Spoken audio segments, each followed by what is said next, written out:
Alright, you chose to watch this video, you know what you're in for, and I promise that some of these details will make you surprised. When Link is riding into battle with civilians fighting at a Fort Hetano, we see this guy doing absolutely dog shit. I mean, he's just sitting on his horse watching the civilians fight for their lives, and he's supposed to be a knight.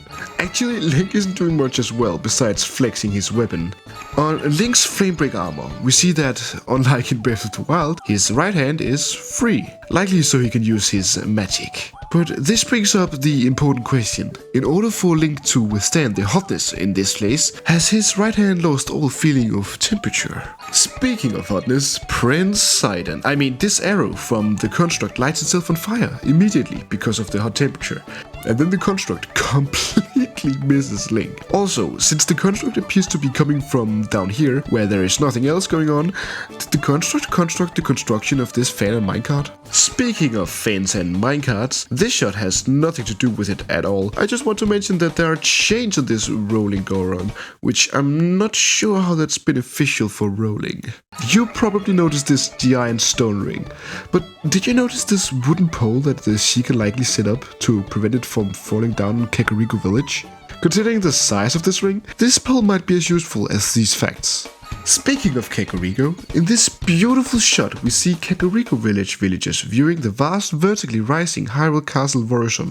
And this shot is taken around the Sahasha slope, which makes sense as the villagers will be able to walk up this path with a straight view to the castle. This ranger construct is using the same axe that we saw Link carrying in an earlier trailer. In fact, we can find this axe right behind the robot for Link to pick up. What happens if we cut down the tree the ranger construct is trying to cut? Does it get angry? Disappointed? Depressed for losing its meaning of life? On the Starter Sky Islands, this one pole is broken and the other isn't. Hey, I said these were going to be useless. But seriously, who did that? Many people compare this trailer to the final trailer we got from Breath of the Wild, but how do they actually compare? I split up the clips from each trailer into gameplay, scenic environment shots, and cutscenes. And here are the results. As you can see, both trailers spent largely the same amount of time on cutscenes. 23% of the Tears of the Kingdom trailer was spent on showing cool gameplay stuff. That is a 229% increase in gameplay. In this shot of the Gerudo Desert, we see what I believe to be the game's version of shrines, and this is emphasized by the fact that we see a lit up green entrance. And right beside the wannabe shrine we see a mural of someone taking a massive shit. Next to this gachapon machine, there's a card lying over here. What's that for? How is it used? Is it used? Okay, give me a chance. I'm trying to make this fact more interesting, okay? The name of this villager is Ivy. She appeared in Breath of the Wild, and she is probably living her lifelong dream as a fungus. In another shot we see one of these wannabe shrines at an exact location of a previous shrine. So even if they don't contain a puzzle inside them, they are for sure used as fast travel points. At the end of the trailer, we see one of the guys that's supposed to be slaughtered by Ganon's army all the way up at Ganon's face, and for some reason not dead. Either he is A, conspiring with Ganondorf, B, in protest of what is happening, C, in protest of what is happening, and is trying to single-handedly stop Ganondorf. And that's just stupid. Who would simply be able to run in alone and believe they could beat the source of all evil? You'd have to be an insane person to do that.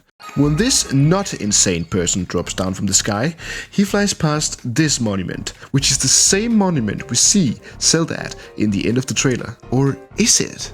Because if we look at the Zonai dragon heads with waterfalls, it's arranged like this in the Zelda shot. But when we see the fall of Link, they are arranged like this. But then you take an extra look at the spot with Link.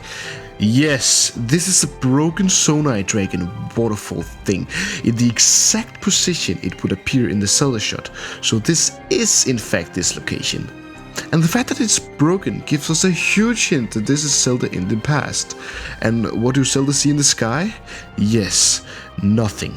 So this may be in an ancient past where the monuments and islands haven't risen yet, but Zelda, with the help of the Zonai, put islands in the sky, so when Ganondorf breaks the cloud barrier in the future, he allows the islands to come down, and these islands aid Link in his quest for getting the tears and being strong enough to beat Ganondorf.